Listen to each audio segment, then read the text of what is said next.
Assalamualaikum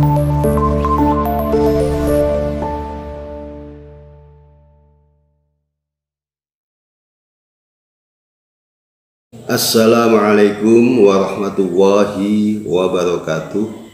Bismillahirrahmanirrahim. Alhamdulillahirabbil alamin. Wassalatu wassalamu ala asyrafil anbiya'i wal mursalin sayyidina Muhammadin wa ala alihi wa ashabihi ajmain. Amma ba'du. Ma'asyiral muslimin rahimakumullah. Ada di antara saudara kita muslim yang anti tasawuf dan beranggapan bahwa tasawuf itu bukan dari Al-Quran, bukan bersumber dari hadis Nabi, dan bukan ajaran Rasulullah, tapi beranggapan bahwa tasawuf itu berasal dari agama Hindu-Buddha. Dan ada yang mengatakan tasawuf itu ajaran yang sesat, bid'ah dhalalah, dan juga ajaran tasawuf itu dikatakan merusak akidah Islam, dan banyak sekali stigma negatif lainnya yang itu disampaikan lewat buku-buku, tulisan-tulisan, dan video-video yang diceramahkan lewat media sosial. Sehingga saya merasa terpanggil untuk menyampaikan sedikit pengetahuan kami tentang keberadaan ilmu tasawuf yang sebenarnya. Ma'asyiral muslimin rahimakumullah. Dalam sebuah hadis riwayat Muslim dari Sayyidina Umar radhiyallahu an berkata, ketika kami duduk-duduk di sisi Rasulullah SAW, suatu hari tiba-tiba datanglah seorang laki-laki yang mengenakan baju yang sangat putih dan rambutnya yang sangat hitam. Tidak tampak adanya bekas-bekas perjalanan dari jauh, dan sahabat di situ tidak ada yang mengenali. Hingga kemudian dia duduk di hadapan Rasulullah dan menempelkan kedua lututnya di lutut Rasulullah. Dan kata Rasulullah, ternyata laki-laki itu adalah malaikat Jibril yang menjelma menjadi manusia yang mengajarkan agama Islam kepada sahabat-sahabat Nabi.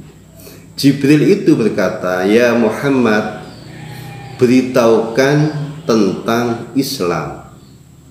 Maka Rasulullah bersabda, "Al-Islamu an tasyhada an la ilaha illallah wa anna Muhammadar Rasulullah wa tuqimus shalah wa tu'tiz zakah wa tasum Ramadan wa tahujjul baiti an istata'ta ilaihi sabila."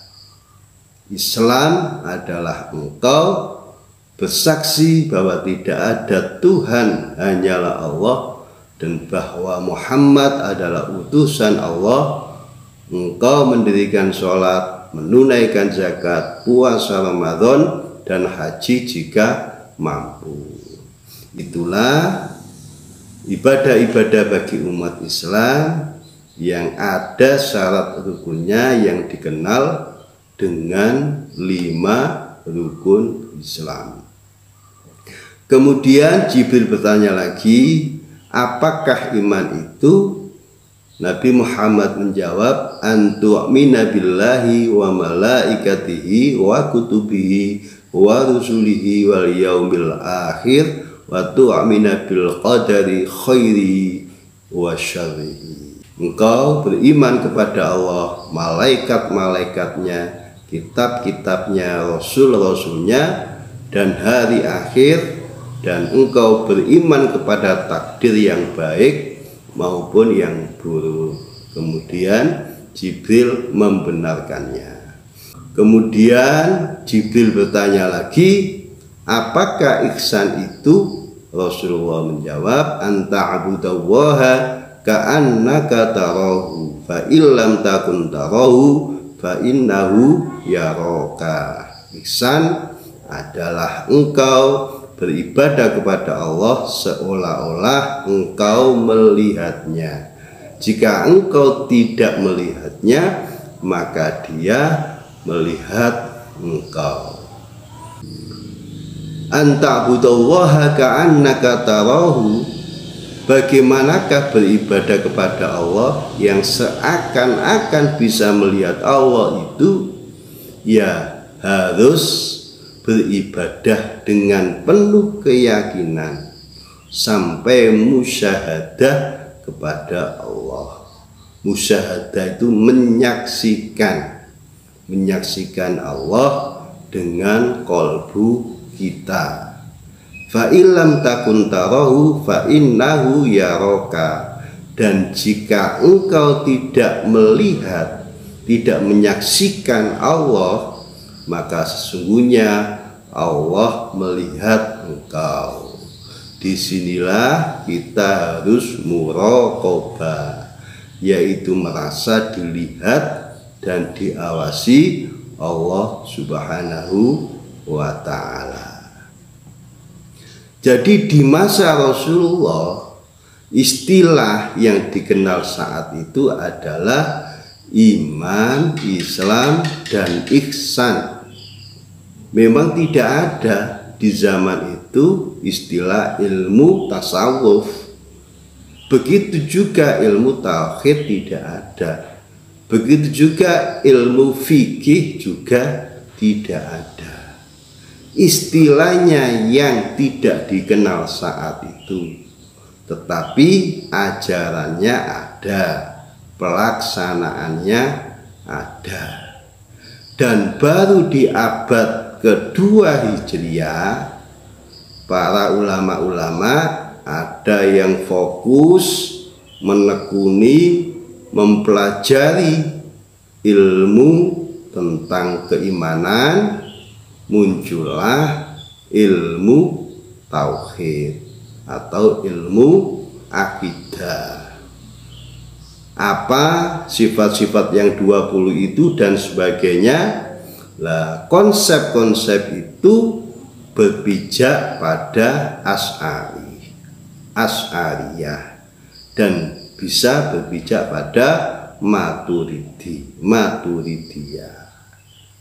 Ada juga ulama-ulama yang konsentrasi, yang fokus mempelajari tentang hukum-hukum Islam, apa saja yang diperintah dalam Islam, apa saja yang dilarang oleh Allah, maka muncullah disiplin ilmu fikih, ilmu tentang hukum-hukum Islam. Sehingga ada istilah halal haram, fardhu ain, fardhu kifayah, sunnah muakkad, mubah, dan muncullah juga berbagai mazhab yang waktu itu sampai belasan mazhab.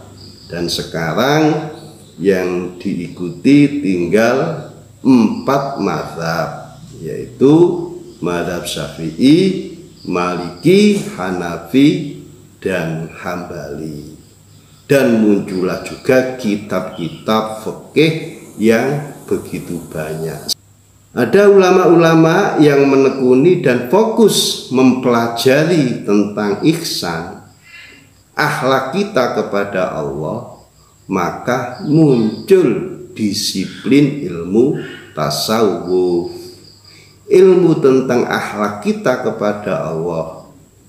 Dan ini wilayah kolbu manusia, ranahnya pada rohani manusia, yang di dalamnya ada ilmu thariqah, ada ilmu hakikat, ada ilmu ma'rifat, ada ilmu bagaimana cara untuk membersihkan jiwa, membersihkan hati.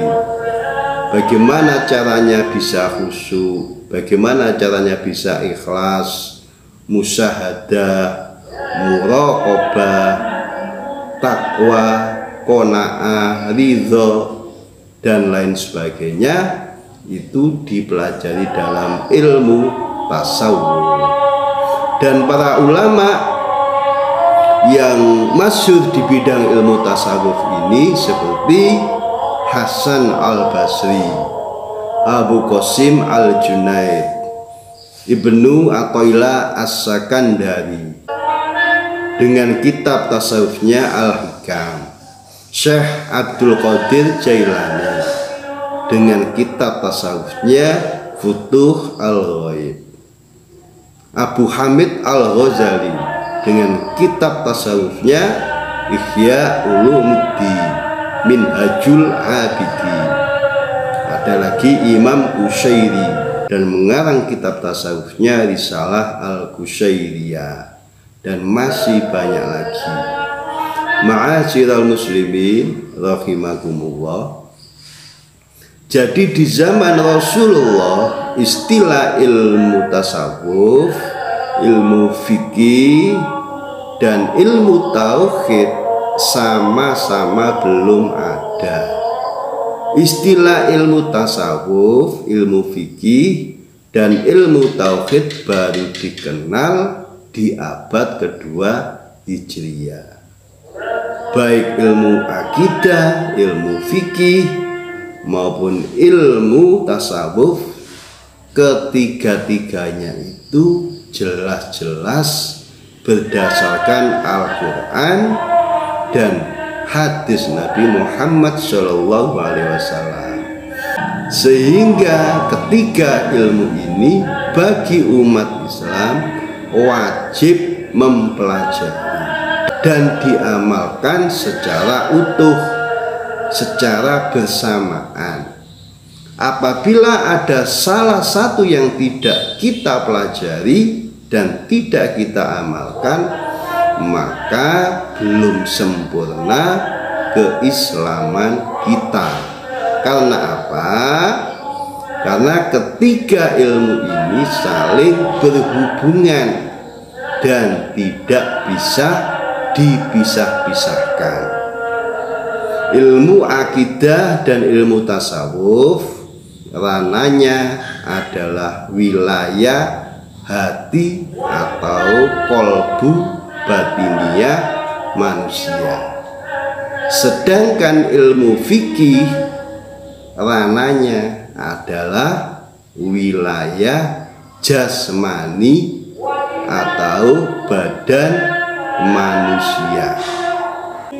Dan itu saling keterkaitan dan berhubungan.